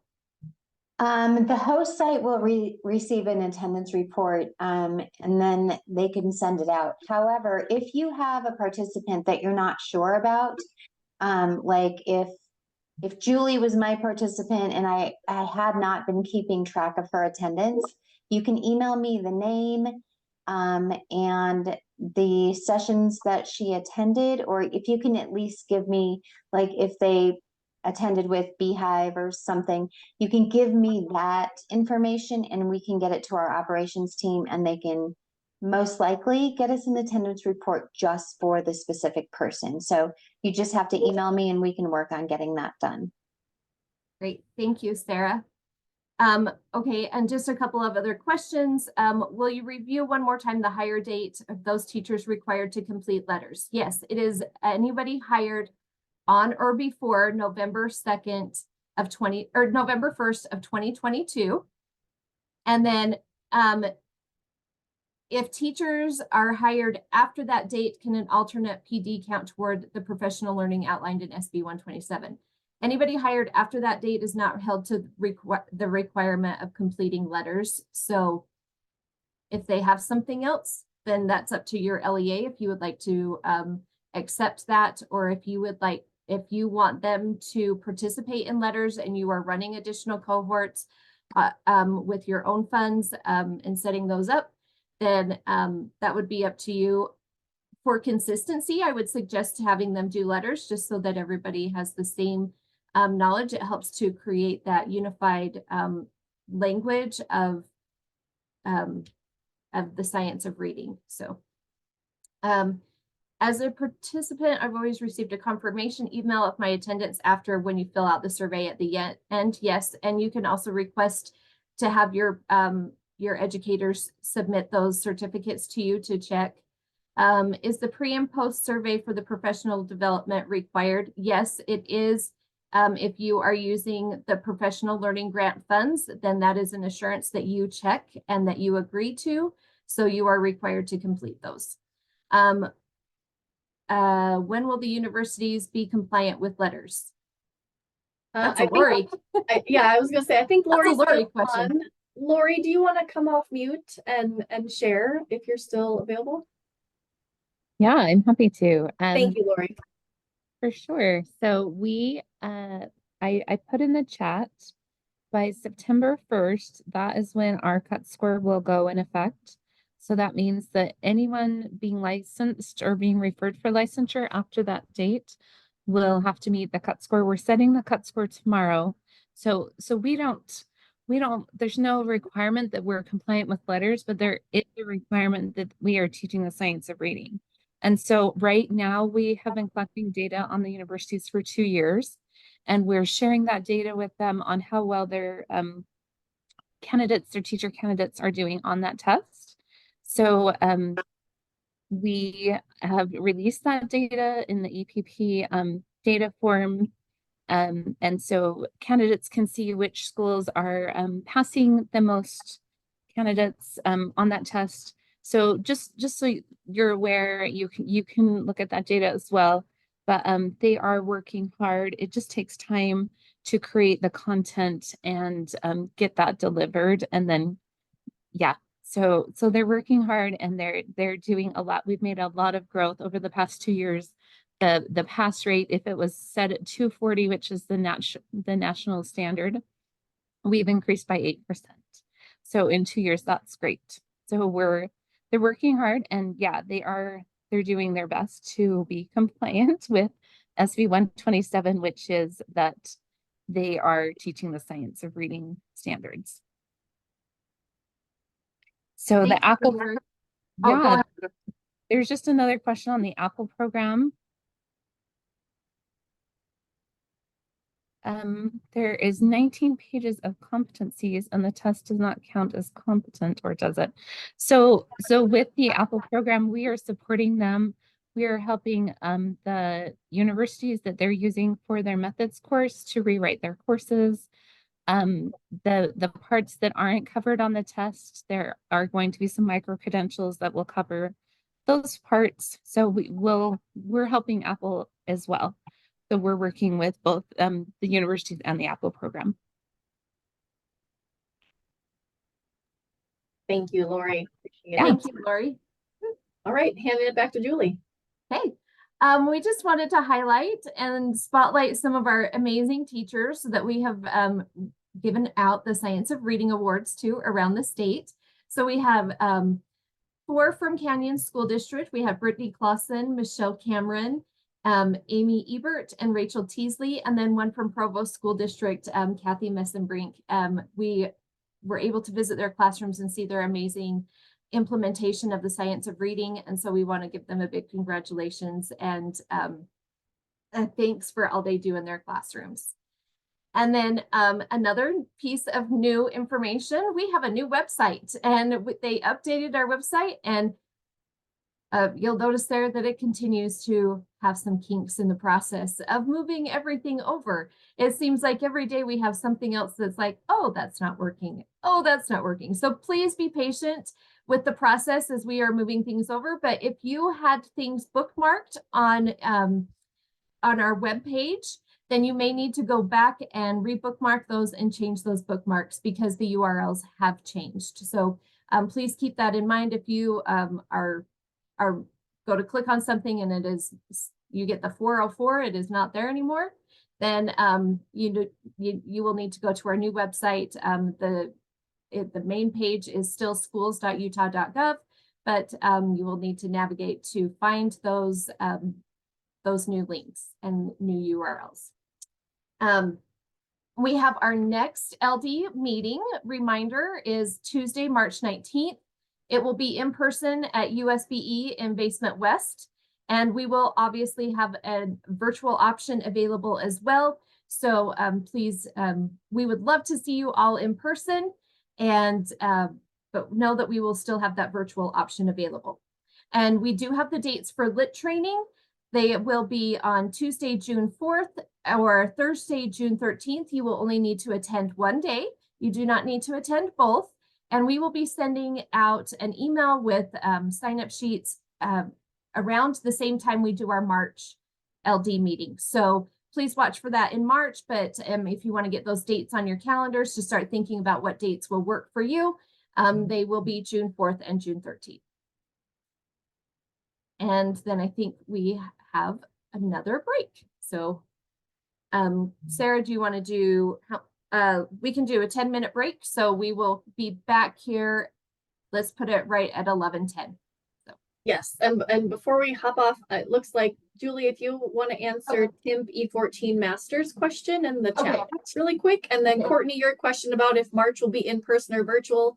It sounds like it will be in person in Basement West with a virtual option. So it sounds like we should be good with the basement construction by then. So I think we'll be good to be in person, and then a virtual option for those that can't come in or don't want to come in person. And then I think we have a couple more questions. Are there any other LD meetings? So we have the March one, and then we will be sending out next year's dates. I'm sure I can grab those actually before we leave here today. And for June, yes, the lit trainings will be virtual. And Krista, are you answering the questions about who's required to go to lit training? Because you might have already. I'm typing it right now. Okay. So June is only virtual. The lit training in June is only virtual. Yes, lit training will only be virtual. As far as LEAs required to attend, it's our LEAs in the system of support are required to attend lit training, but we do encourage all LEAs to attend because if you have new people who are helping writing your plan, it's a great way to get that information. You know that there's always some little tweak here or there to the plan to make up to go along with any changes in code and board rule and things like that. So as much as a lot of the information is the same, if there's any slight little changes, that's where we let everybody know about it. So requirement for our LEAs in the system of support, but we do encourage all LEAs to sign up and attend one of those 2 days. And then the question about the pre and post survey, just please keep in mind that if you do not take the professional learning grant funds, then you are not required to complete the pre and post survey. But if you do use the professional learning grant funds, which the grant code is this year is 24 PUC. So if you are using those grant funds, then yes, you are required to do the pre and the post survey. So if you haven't given the pre-survey yet, I would suggest doing it as soon as possible. And then the post-survey you could give at the end of the school year, when they have completed more of their, it looks like letters program. So hope that helps to answer questions. All right, and then seeing Jody's message, I might just move a slide up before we pause, and I might, Julie, if you want to go to slide 74 really quick. Yep. We'll just share that really quick. So Jody, thank you very much. Yes, our important announcement today is this is my last LD meeting. So thank you for the shout out. Appreciate it very much. I am continuing in this role until February 19th is my first day in my new role. I have been promoted to the director of the USB Center for Continuous School Improvement. So hopefully I will still get to work with a lot of you, but I am sad that I will not be, this is my last LD meeting and I won't be at the March one.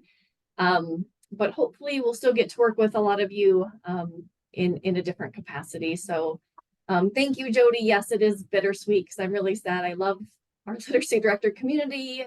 I love my team, all of it. I've been in it for so long that it's hard to say goodbye. So thank you all for being here for my last one. I really appreciate it. And then I think Brian has a question, it looks like. Julie, do you know who's done the pre? Like, do you have that data? Could you share that with Brian? I do have a list. I just want to make sure that I'm good to share it, even if people don't want to see it. If that makes sense. So I will. If you aren't sure, message or email Julie and she can, Email let you me know. and I will let you know. Yeah, that's. I just don't want to put people's information out there that haven't asked for their information to go out. So please email me separately. I will share with you if you have completed your pre-survey. Excellent, excellent. So to add, we don't know who will be replacing me yet, so hold on for that. Certainly the team will let you know when we know. But it is open, and so I will actually send out the announcement and the posting as well, just for everyone's information. So I'll be sure to send that out today. And thank you so much for all of the kind words that you're sharing in the chat box. It really means so much to me. It's hard to even say it.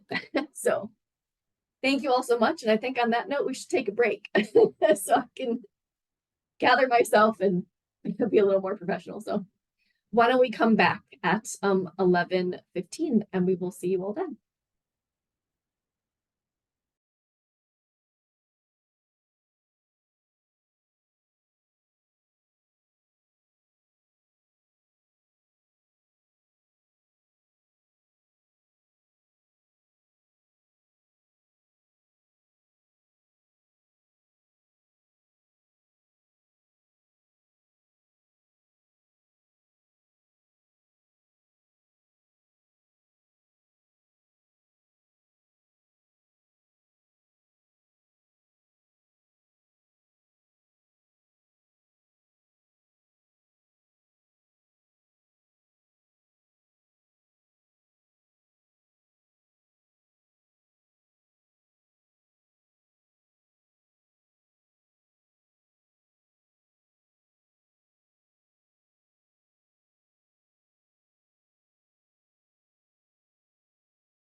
All right, it's 11:15, so we'll come back from our break and go on to the last little bit here of our LD meeting this morning. And so, Julie, if you want to click to the next slide. There we go. So we're on to our choose your own adventure. And so throughout this year, through different workshops, conferences, things that we've attended, been a part of, there's been a lot of conversation about that instructional time. And it starts off with the effective use of instructional time. Transitions are a big thing that we hear conversations about. Getting resources, and of course, like those external interruptions that oftentimes we don't have any control over. But it's got us thinking. And so we've started to read through some things, find different pieces of information, just to see what, how other people are thinking and approaching instructional time. So our choose your own adventure today is focused on thinking about instructional time for literacy. So what we're going to do this morning is there are two pieces of information, two articles that we wanted to share with you. Kind of got us thinking, and we're like, great things to share. And so the first one, using instructional time effectively, they're linked right there. They're also in the Google folder for today's meeting.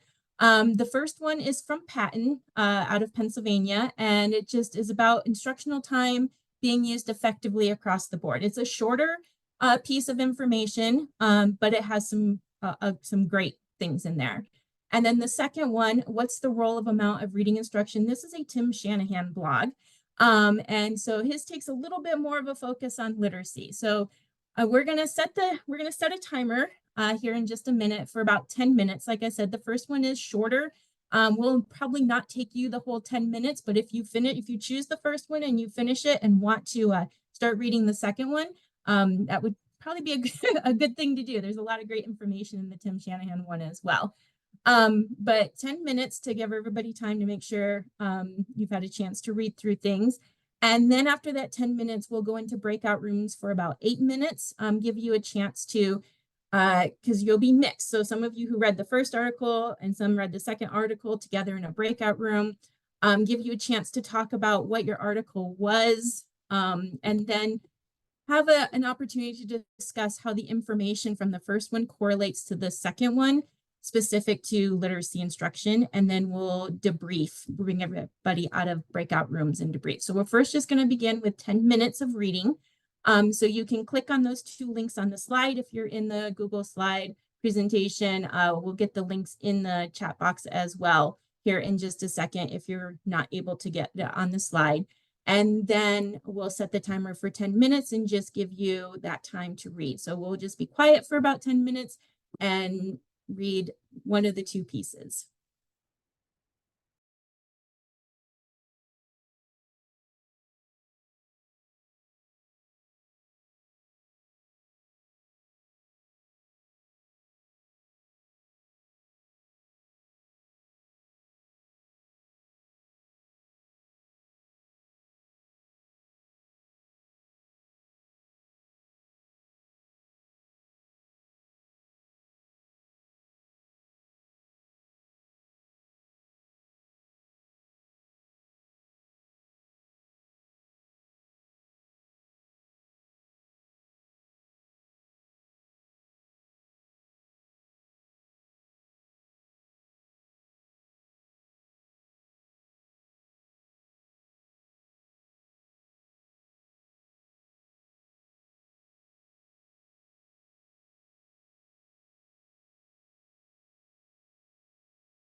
Okay, hopefully that was enough time. If you were on the Shanahan blog piece and you didn't get all the way through it, hopefully you got through most of it, kind of got the idea of what he was trying to say.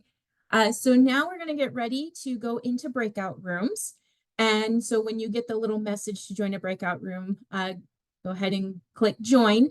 And when you get into the breakout room, hopefully you have some people in there that read the first article and some that have read the second article, and take just a little bit of time to share what each article was about. And then take that discussion to the next level of discuss how the information in the instructional time effectively piece correlates with the information in what's the role amount of reading instruction from Shanahan specific to literacy instruction. So I am going to get breakout rooms ready. And like I said, about 8 minutes, and then I will pull you back from the breakout rooms. And then we'll just take an opportunity to debrief, share some insights that your group were able to talk about. So I will go ahead and open up all the rooms, and we'll see you back here in 8 minutes.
All right, looks like we're all slowly coming back.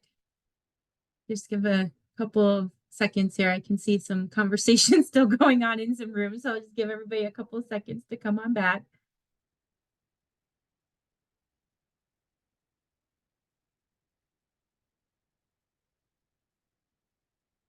We must be having some robust conversations in a couple of breakout rooms here.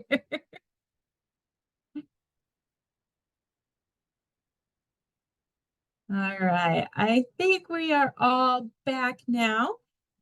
So after being in your group and getting an opportunity to talk about the two pieces, is there anybody who has any insight they'd like to share or what their conversation was as far as the correlation between the two?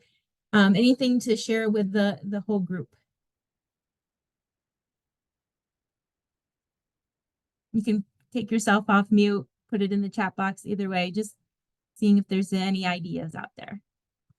So See this Becky is Becky unmuted. from Granite School District, and I just really appreciated these articles. It's very timely for some of our current discussions around our dedicated time for literacy instruction. And as we do some observations and finding that there is definitely a difference in classrooms between here is my reading block, but how much of that is actual engaged student learning.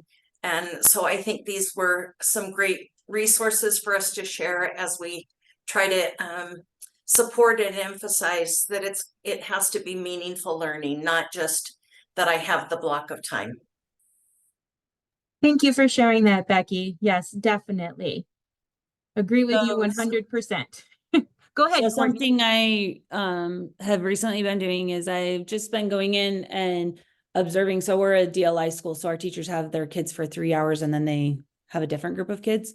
But not just as a timer. I've just gone in and I've had a stopwatch, and I just every transition or when kids are engaged in reading or not reading or whatever activity they're doing, and I'm just writing like a timestamp. You spent 3 minutes on a transition. It took you 7, and I just give it to the teacher as like information. And a lot of our teachers are like, it really took me 4.5 minutes to transition from that activity to that activity. Oh, I need to work on that. Like they're just sometimes they're just not recognizing it because they're in a routine. And so it's been really helpful just to like observe their whole little block with that group of students before they rotate, and just give them like some timestamps for them to reflect on. And then conversations have started from there.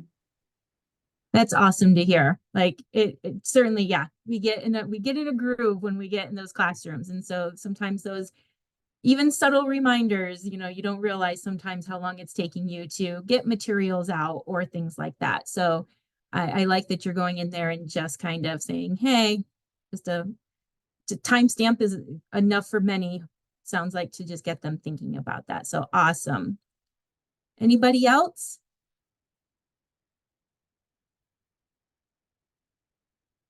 Okay, just to end up then, thank you for sharing. I hope the conversations that you had in your small, it sounds like just reading some of the comments coming through, and there's some great conversations happening. So thank you so much for participating. A thought that I had reading these is our last LD meeting, we mentioned Stephanie Stoller, and that, all the, Facebook things she does, social media galore, she's always posting stuff out there.